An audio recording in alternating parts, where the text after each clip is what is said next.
How's it going, guys? Welcome back to the channel. We're going to be checking out the last military to march with swastikas. And I think with the swastikas, it's a very big misconception because I feel like a lot of people don't realize that the swastika has been around for like a long time, like maybe a couple thousand years even. Pretty sure it's from like India. So I clicked on right here, history of the swastika symbol, and I'm correct. It's actually 6,000 years though. One of the oldest symbols made by humans, the swastika dates back some 6,000 years to rock and cave paintings. Scholars generally agree it originated in India, correct on that again, with the emergence of the Sanskrit language came the term swastika, a combination of Sioux or good and asta to be, in other words, well-being. So it says it's a symbol of prosperity and good fortune and widely distributed throughout the ancient and modern world. So Nazis just ruined it for a lot of people, is all that is, right? So a lot of people realize, they see the swastika and they don't realize how old it is, and the fact that it was around before the Nazis. The Nazis did not invent it. So then they're like, oh, well, that's a hate symbol, or that's whatever, But that's not the case. They turned it into that. But it's much older and much deeper. So anyways, we're going to check this out. It's literally just called Last Military to March with Swastikas, and it's by Mark Felton Productions. So go ahead and check that channel out. The links to the original video is down in that description section down below. Go ahead and hit like and hit subscribe on the way down, and we're going to find out what country this is.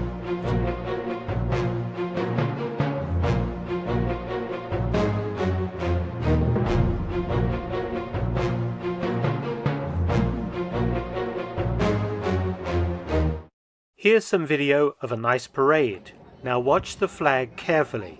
You may be surprised. I'm not surprised.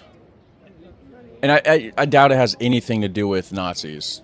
It's probably the same reason the Nazis chose that symbol, because that symbol means like prosperity and Did you see it? Good fortune and all that kind of stuff. They think it would bring luck to their soldiers.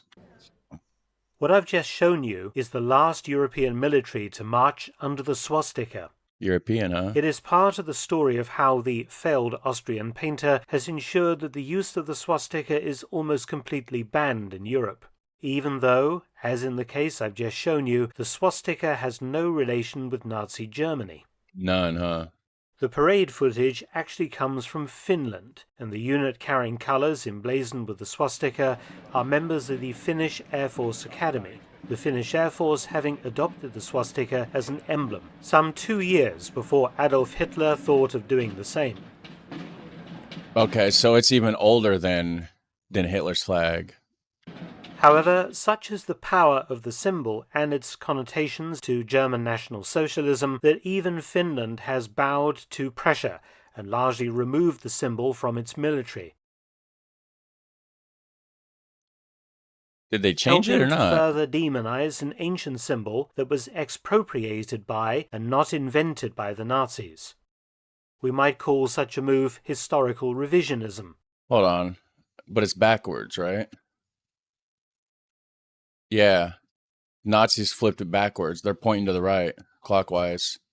These ones are going counterclockwise. Does that make a difference? Now, the flag, is that clockwise also? Yeah, okay. By the Nazis. We might call such a move historical revisionism, and further evidence that outside of Buddhist temples, the swastika is never coming back. Okay, so that one's not counterclockwise. That one's clockwise. That one is a Buddhist temple. So I guess you could depict it either way.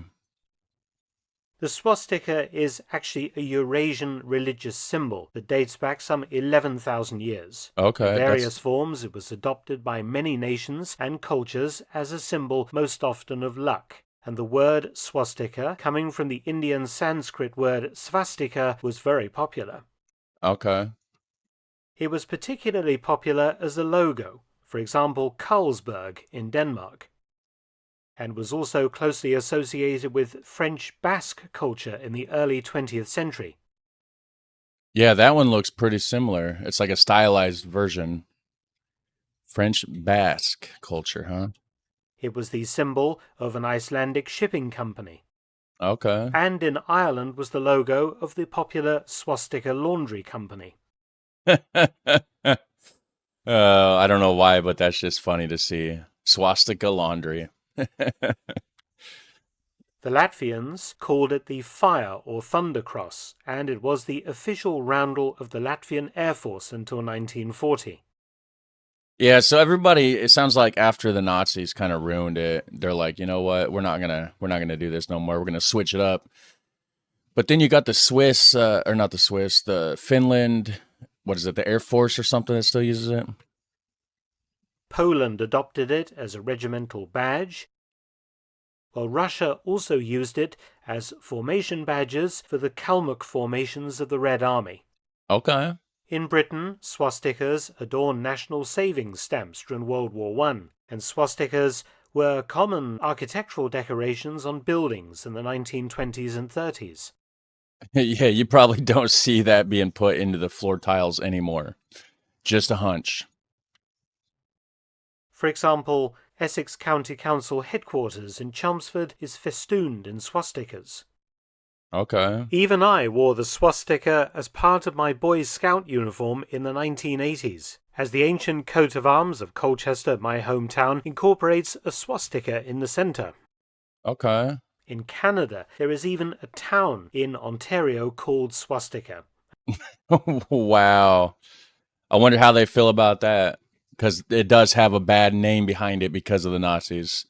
Although it's historically not even associated prior to that to the Nazis. It was just its own thing. And of course, in the United States, an infantry division used the symbol right up until World War II. Again, World War II, and they're like, maybe we should change this. We don't want anybody to have the wrong idea here. I could go on, but regardless of the origins of these symbols and their use worldwide prior to the Nazi Party, they have all been gradually removed. In ancient days, swastika possessed a magic charm and shielded its possessor from danger and from harm. And that right there is why the Nazis chose that symbol. They just wanted to like protect their troops, right?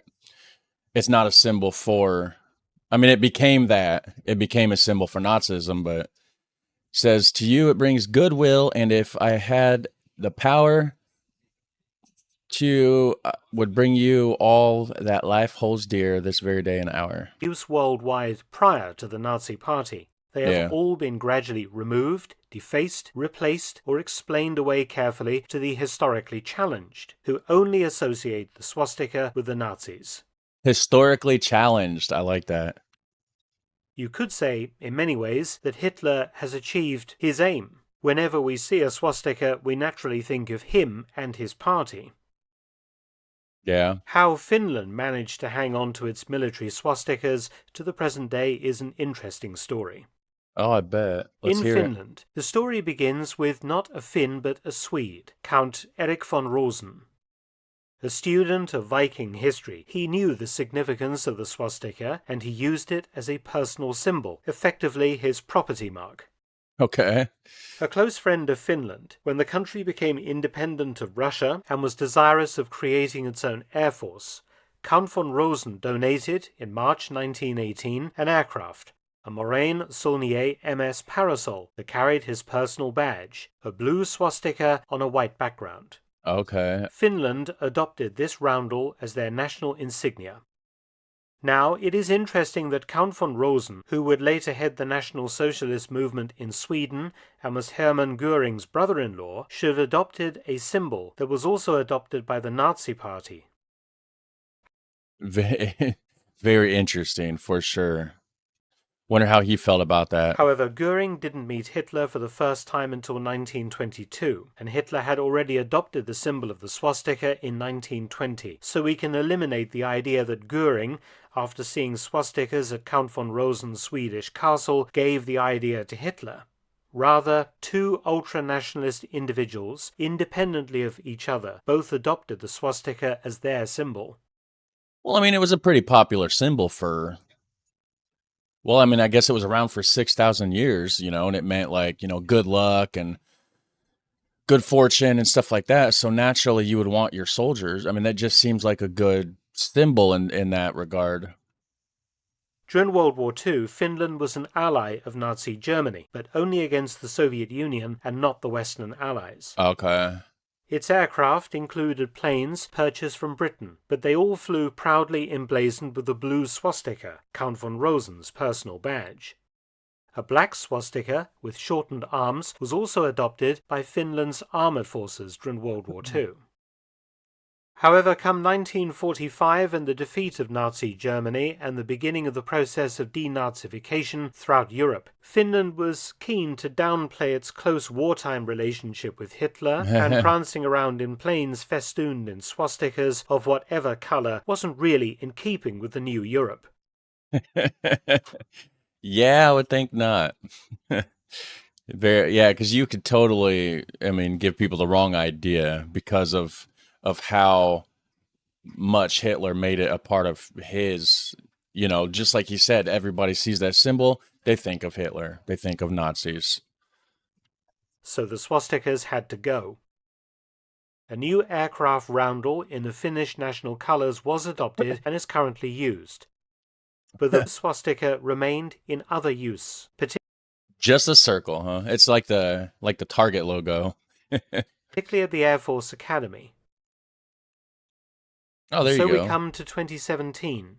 In that year, amid a flurry of international press attention, the Finnish Air Force Command quietly removed the swastika from its official logo. The reason? Well, that's pretty obvious.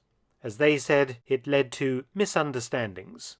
Yeah. But as seen in this footage, it remains proudly emblazoned upon the flag of the Finnish Air Force Academy, and also on the troop department emblem of the academy.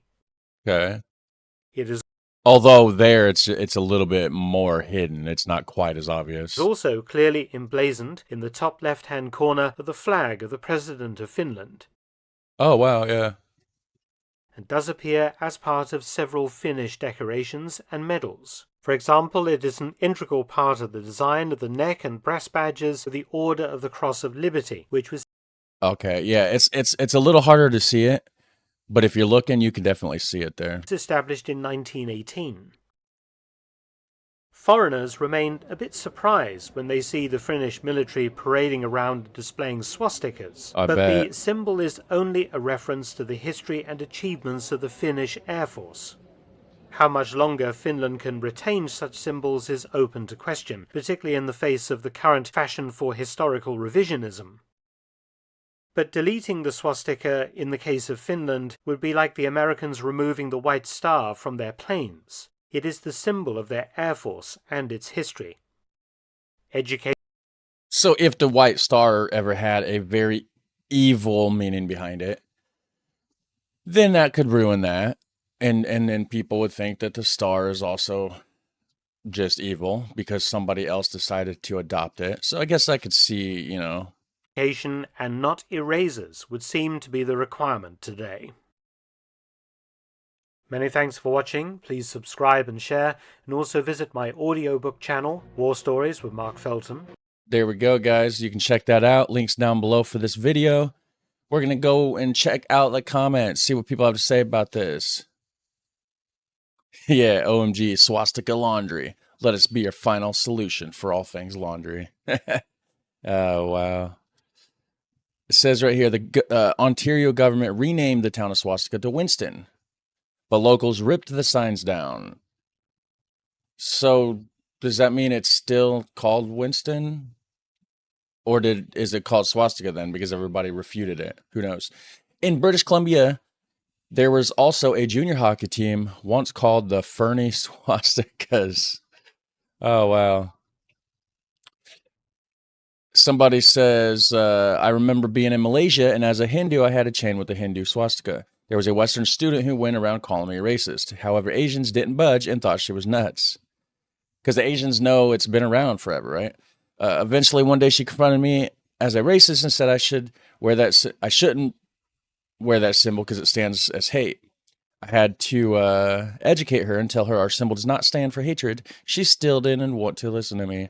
Most of the Asian classmates also got behind me and told her either accept it or shut the hell up. Thankfully, she stopped once the university told her to drop it. Oh, man. Oh, evidently the swastika symbol was also abundant on many Navajo Indian blankets in the United States, 1800s to 1920s. Very interesting because a lot of people say that they're, the Native Americans here migrated from Asia. So if it's been around 6,000 years, and they probably brought the symbol with them, right? Like, what's the chances it's going to independently develop different places around the earth? They probably brought it over with them when they migrated over here before they were Native Americans. Um, yeah, so that's pretty much that. That's very interesting. And now you know, guys. So I'm going to end the video there. I will see you guys in the next one. Have a super fun, awesome day.